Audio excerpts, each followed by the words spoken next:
Hello, welcome to Unicorn Princess Tarot. So, ito yung reading for Earth Sign, Taurus, Virgo, and Capricorn. Take only what resonates. Hindi ito magre-resonate sa lahat. So, kunin mo lang yung mga messages na magre-resonate for you.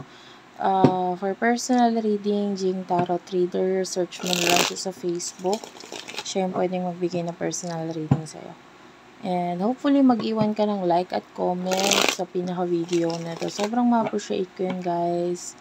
And yeah, sa October kasi mamimili din si Madam J na mabibigyan ng personal reading ng free. So sana mapili ka niya. Okay, so mag-comment ka lang. This is general love reading, by the way. Justice card, Page of Wands, and Two of Wands. This is your main energy. So, for the person that you're dealing with,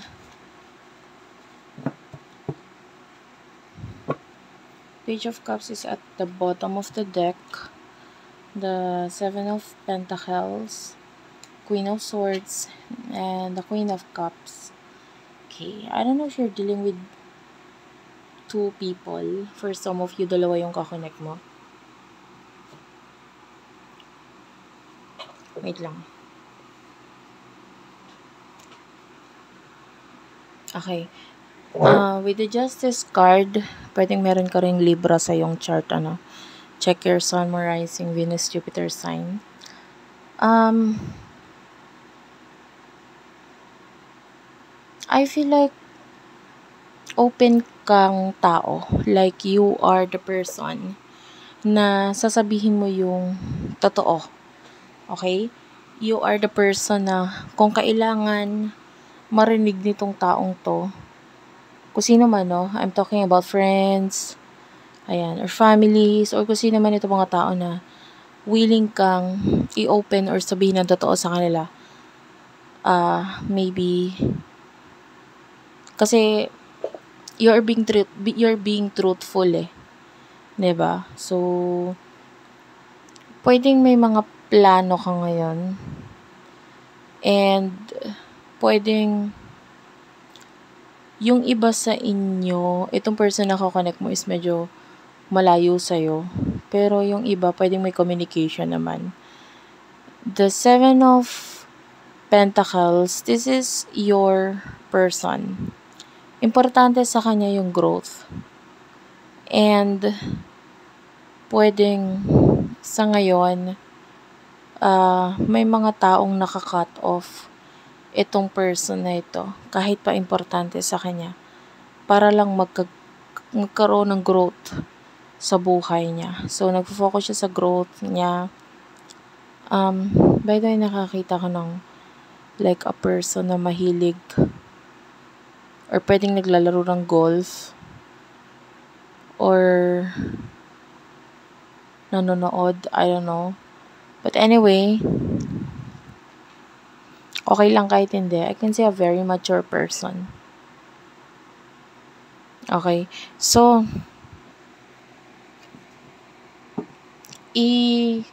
alamin naman natin yung mga nasa isipan ninyo.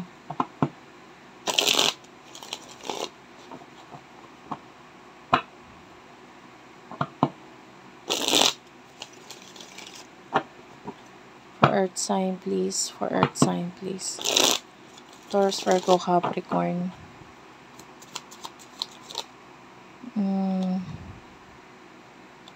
Page of Swords is here. King of Cups. The Strength card is here. And the King of Swords. Okay.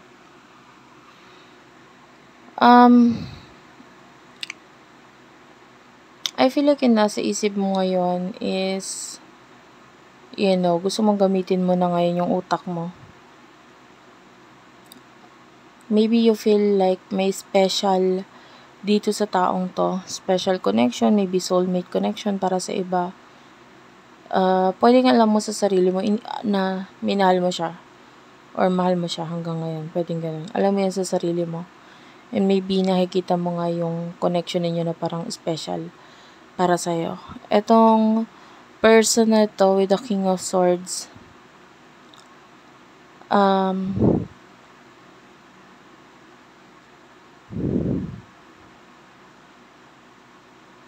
I feel like this is a very professional person.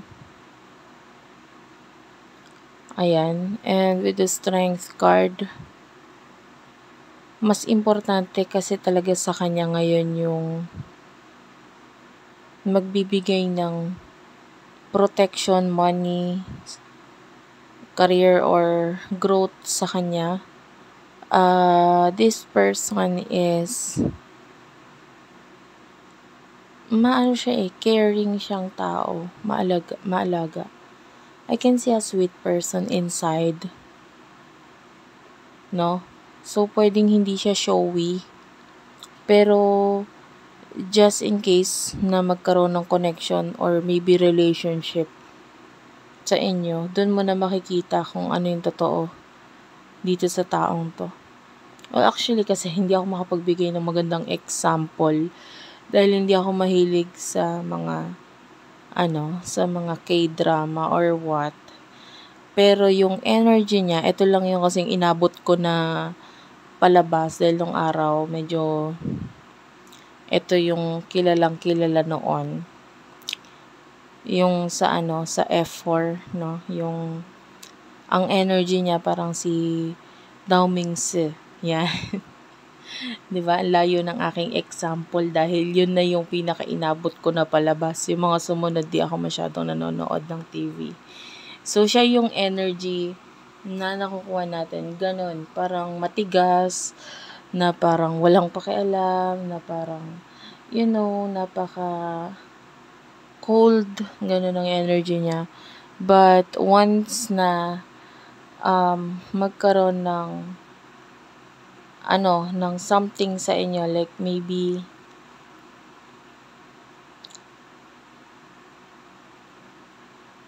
time na kayong dalawa lang, doon mo malalaman kung ano talaga siya. And at the same time, hindi siya ma-communicate na tao. Although the King of Swords is someone na magaling makipag-communicate or connect, but maybe through words.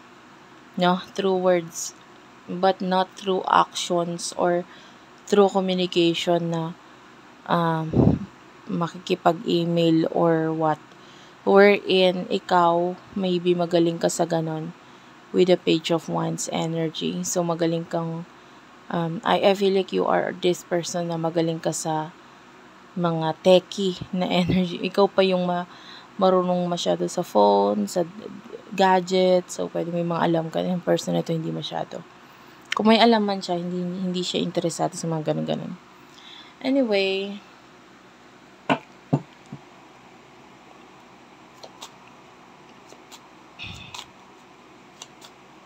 what will happen in the future for the both of you? Ay, alamin muna natin yung emotion. Queen of Pentacles and the Hermit. Four of Swords and the Eight of Wands. Okay. Seven of Swords.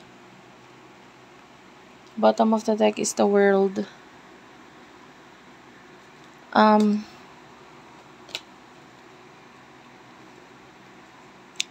So ngayon, ang nakukuha natin is that you feel whole, you feel complete. Okay, wala akong nararamdaman na paghahangad mo dito sa person na ito or what. With the Hermit, ang importante ngayon yung sarili mo, yung stability mo with the Queen of Pentacles. Mas nakikita natin na mas binibigyan mo na pagpapahalaga at pagmamahal ngayon yung mga tao sa paligid mo. Okay? And your person is the Four of Swords. Yeah. Sa ngayon, umiiwas siya. Pwedeng sa'yo and may kinalaman sa family to with the Eight of Wands. And the Four of Swords is like wala mo na siyang pakialam.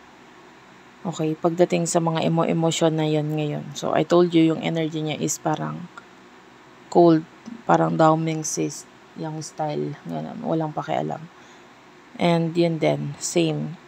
Maybe if you're still friends, ayun, ang tingin niya sa'yo is kaibigan. And maybe ganun din yung tingin mo sa kanya, kaibigan. Hindi ko nag-gets bakit ito yung lumalabas sa reading mo. Wherein wala namang special dito.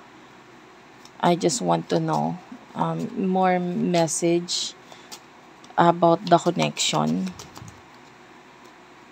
Yeah, maybe because there's an ending na nangyayari sa sa inyo, actually, sa connection ninyo, ng person na ito. Pero, it's like a lesson for you or for the both of you. Tsaka may mga decision tayo dito. Oh, you're dealing with your soulmate. You're dealing with your soulmate.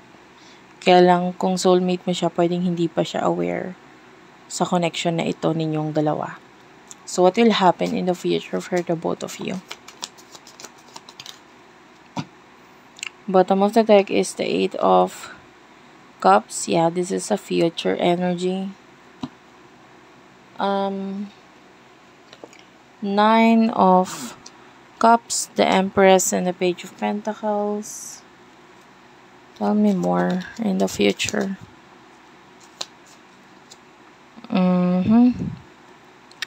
The Fool, the 9 of Swords, and the Ace of Cups. Clarify that. 9 of Swords, 6 of Swords, and the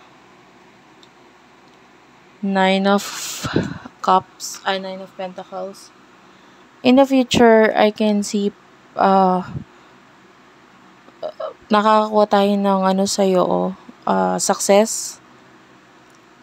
Marami ang ma-attract sa'yo because not only you are successful, pero marami kang kayang i-offer at also you look beautiful, babae man or lalaki. So, nakaka-attract ka talaga in the future. And itong person na ito, I can see new connection sa kanya. Pero hindi to nakikita natin na magiging masaya. Like connection na parang magiging mabilis lang din para sa kanya. And the 9 of Coins, yeah, this person, ang nakukuha natin is, again, mababalik na naman yung pag-iisip niya regarding sa pera. Kasi pagdating sa love, parang medyo masasabi niyang medyo minamalas-malas siya. Ganun. And that's it for now. Thank you for watching, guys. I love you all and bye-bye.